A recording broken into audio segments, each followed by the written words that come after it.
अब है हमारे पास निन hydrant method of fingerprint analysis.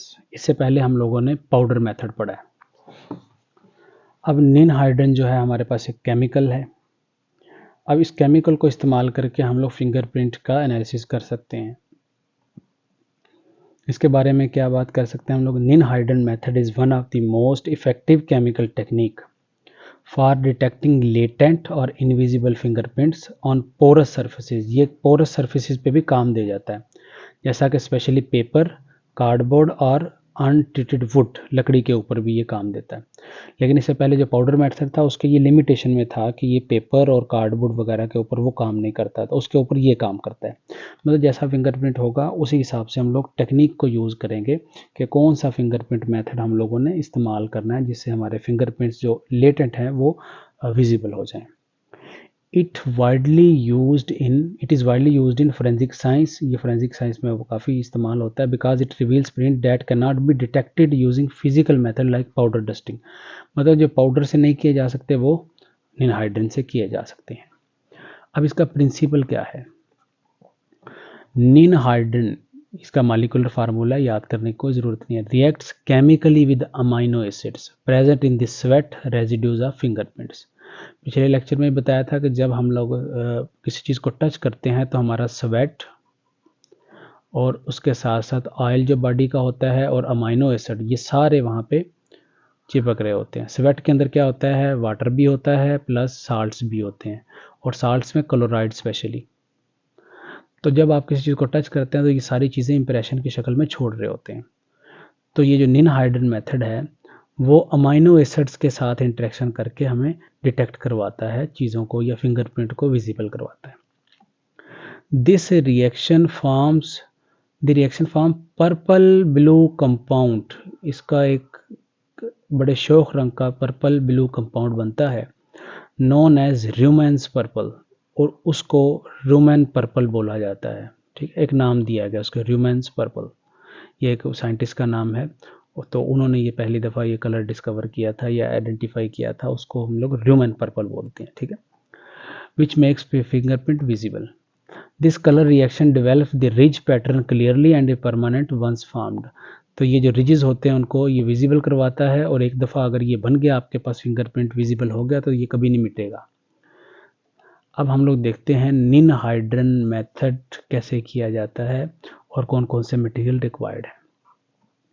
निन हाइड्रन पाउडर और प्रीपेयर्ड सोल्यूशन चाहिए आपको।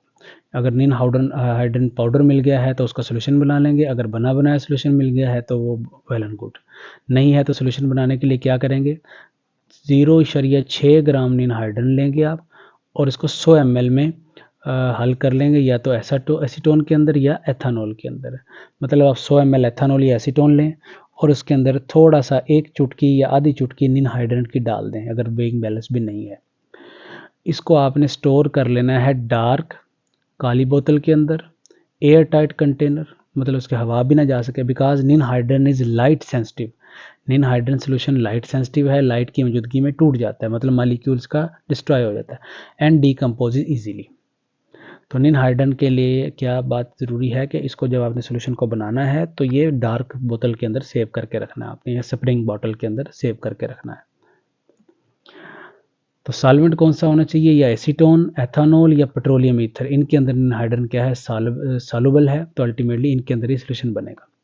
स्प्रे बॉटल और डिपिंग ट्रे होनी चाहिए, या आपके पास डिपिंग ट्रे या स्प्रे बॉटल होनी चाहिए, या तो छिड़काव वाली बोतल, या फिर डिपिंग ट्रे से क्या मुराद है, एक बड़ी सी ट्रे हो जिसके अंदर निन हाइड्रन का पाउडर आपके पास या निन हाइड्रन का सोल्यूशन फ्लोट कर रहा हो।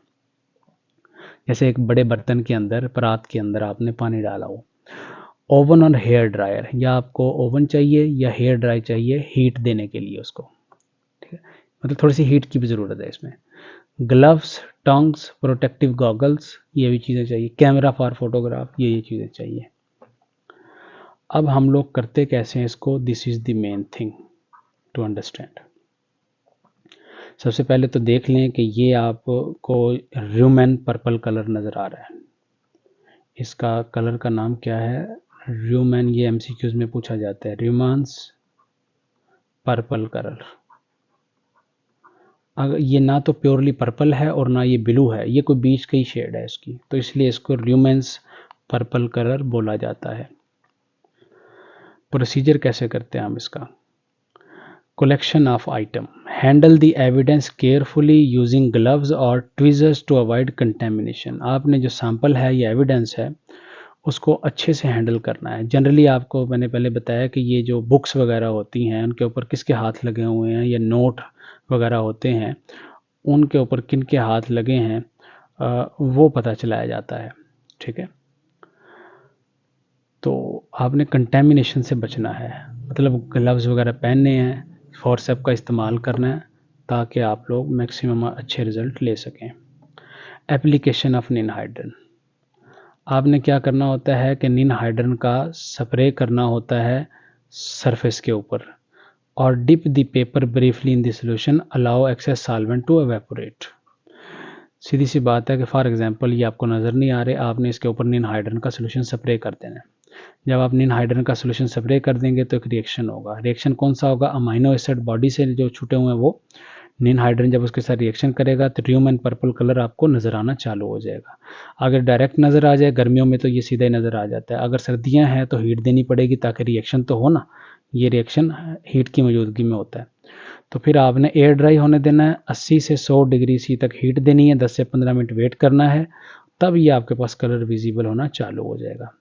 दोबारा समझ लें कि आपने जिस चीज़ के ऊपर फिंगरप्रिंट विजिबल करवाने हैं आपने उसके ऊपर निनहाइड्रन का स्प्रे करना है।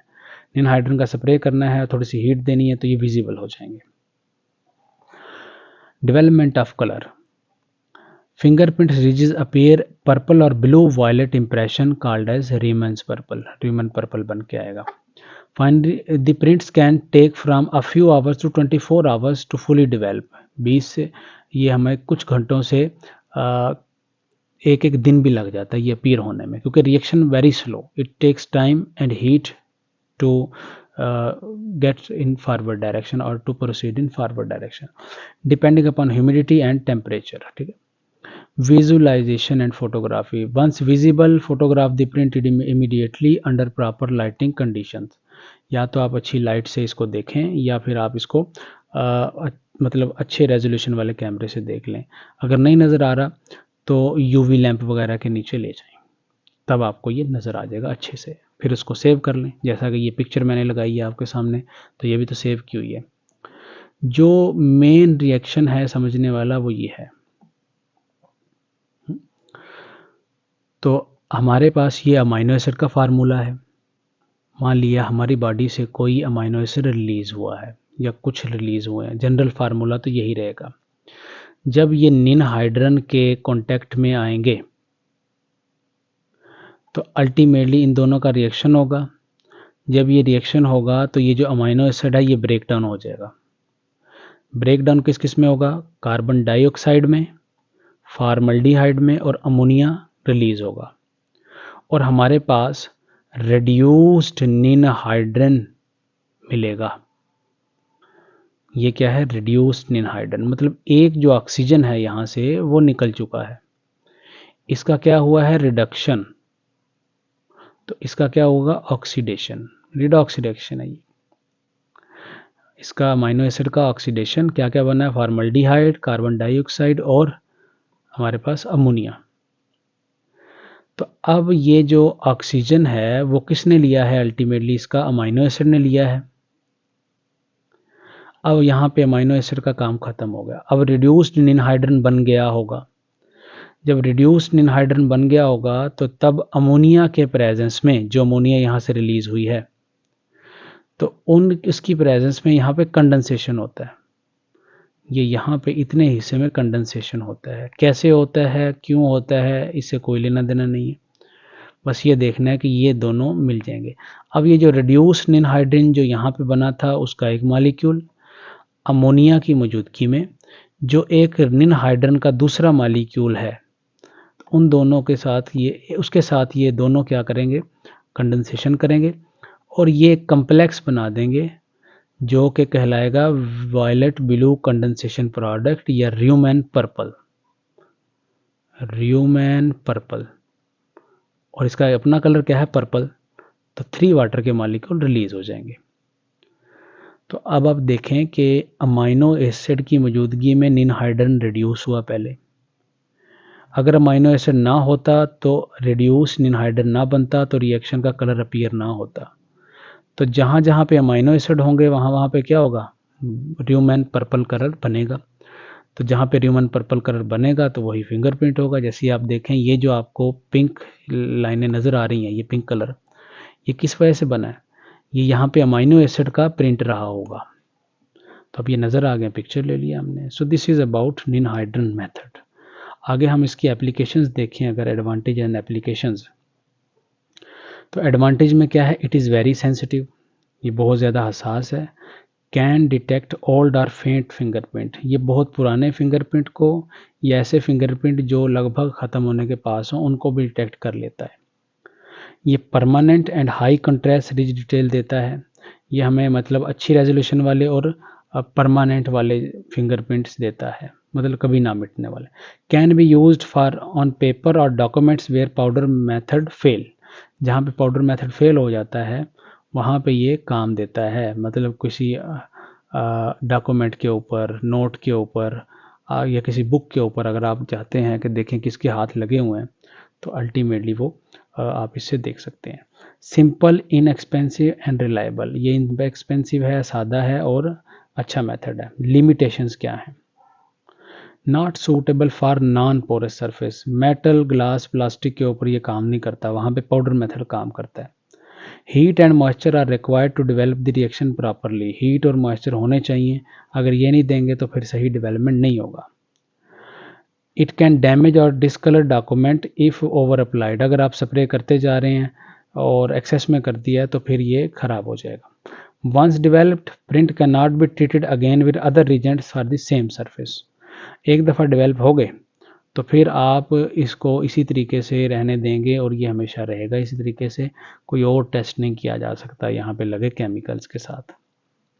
एप्लीकेशंस क्या हैं इसकी, डॉक्यूमेंट एनालिसिस किए जाते हैं जैसा कि letters, bank notes, cheques, recipients, रसीदें वगैरह।